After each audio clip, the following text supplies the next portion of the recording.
I never thought my worst nightmare would come from something as innocent as a treehouse. One second, my nephew was laughing inside, the next the HOA president was cutting through the support beams with a power saw. I can still hear the crack of wood, the scream that tore out of him, and the sight of that ambulance pulling away with Evan inside. That was the day everything broke, and the day I swore Karen Dunn wouldn't get away with it. My name's Mark Hale. I'm a former Army guy moved back home to help my sister while her husband works out of state. Most days, I'm the calm one. I fix what's broken, build what needs building. Evan. He's 8 years old, full of wild energy, was my little foreman. That Saturday, our project was Fort Kickbutt. We'd spent hours measuring, sawing, hammering. It wasn't just lumber nailed together, it was a piece of his childhood. A crooked window, he designed himself rules about mandatory ice cream and no bedtime. He was king of his castle. But in our neighborhood, joy always seemed to offend one person, Karen Dunn, the queen bee of the HOA. She saw perfection as straight lawns and soulless houses, not the sound of kids laughing. She'd been slipping nasty notes under our doormat for weeks. I'd fold them neatly and use them to start the grill. To me, her obsession with rules was a joke. To her, our fort was an eyesore, a violation of 17 different covenants. That morning, she stormed over in her stiff power suit, glaring like she'd discovered a crime scene. "This is your final warning," she snapped, pointing her polished red nail at the treehouse. "Dismantle it in 24 hours, or the association will take action."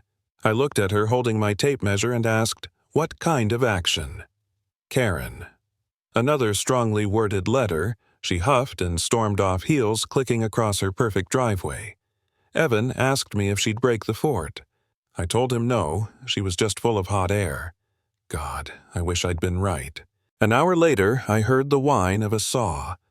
At first I thought a neighbor was trimming branches.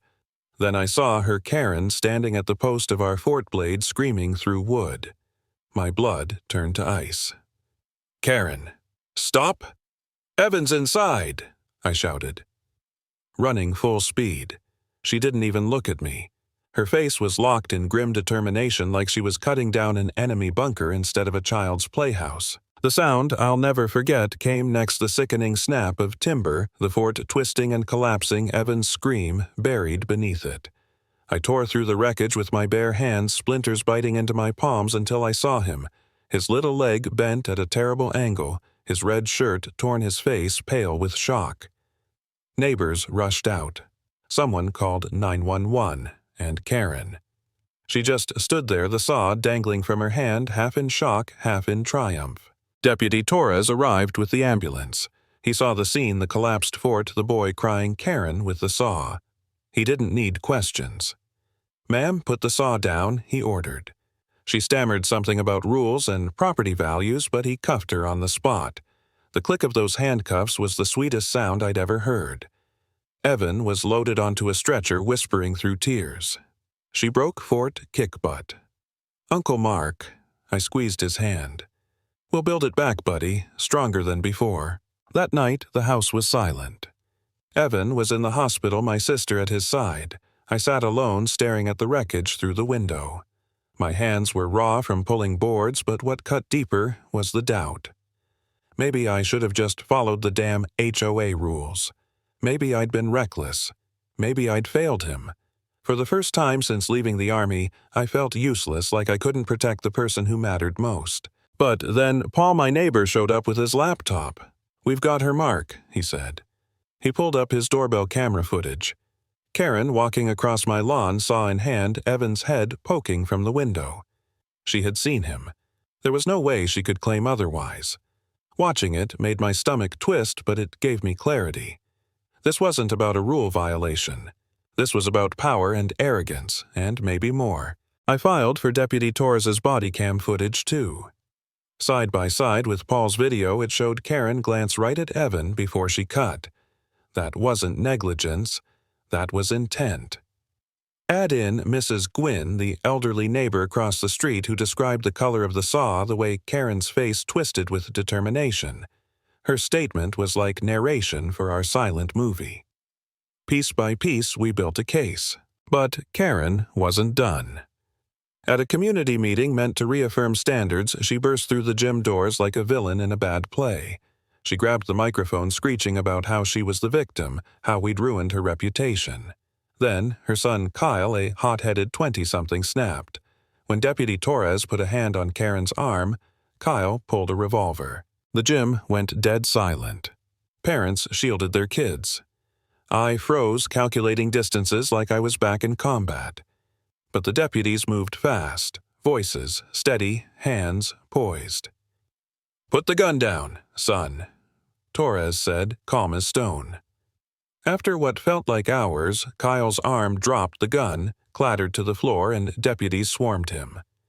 Karen was cuffed again, screaming nonsense about being framed. It should have ended there, but greed has a way of rotting people from the inside out. An anonymous email led me to dig into HOA property records. Turns out the house behind mine had just sold for a record price. The buyer wanted a pristine lake view, but Fort Kickbutt blocked part of it. Karen had been promised a $10,000 consulting fee if she made the view clean. That's why she'd risked everything. Not community pride, not HOA standards, just cash. Arthur, the shaky HOA vice president, confirmed it. He handed me an envelope full of emails and texts, Karen promising to handle the structure herself, telling the agent to get the buyers ready. Reading those words lit a cold fire in me. She hadn't just been a power-hungry busybody. She'd gambled with an 8-year-old's life for $10,000. When the DA saw the evidence, she called it the ball game. Charges escalated. But Karen grew desperate. Out on bail, she sent her nephew to intimidate Mrs. Gwynn in a grocery parking lot. He cornered her, leaned in, and hissed that accidents happen to old people who remember too much. What he didn't know was that Paul's dash cam caught the whole thing. When Torres saw the video, his voice was steel. "Bail's gone. She's finished." In court, Karen looked smaller, stripped of her armor. Our lawyer presented everything, the videos, the texts, the witness testimony. The jury watched Evan's recorded deposition, his cast propped up his little voice calling her the shaky lady who cut down his fort. Grown men wiped their eyes. No defense could stand against that. The verdict was swift. Liable. Over $1.5 million in damages. Punitive medical pain and suffering. Karen's face went pale. The HOA board voted her out the same week. She lost her title, her house, her freedom.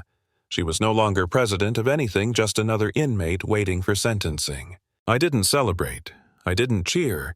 I just stood in that courtroom listening to the gavel fall, knowing justice had landed where it belonged. Some people think power makes them untouchable, but power without decency is just corruption, and corruption always falls. Finally, Greg Lamb, Jennifer's ex-husband, stepped forward. Tattoos faded limp in his step. He pressed play on a recording. Jennifer's drunk voice filled the speakers. "I hired those compliance idiots to teach that SEAL's wife a lesson.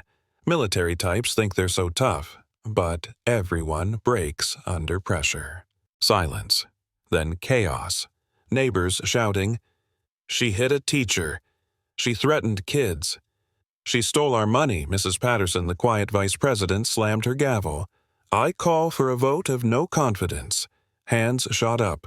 52 for removal. 1 abstain. Only Jennifer against. Jennifer lunged for the mic, hair wild, eyes blazing. "You fools! You think you're safe without me? Phase 3 doesn't need HOA authority. I have connections beyond this subdivision. And it's already begun." Her voice was venom, her smile manic. Parents clutched their kids tighter. The room erupted. Days later, the courthouse smelled like bleach and fear. Reporters lined the back row. Emily walked in beside me, red dress, bruised cheek fading, but fire burning in her eyes. Greg carried decades of receipts, bank records, emails, recordings.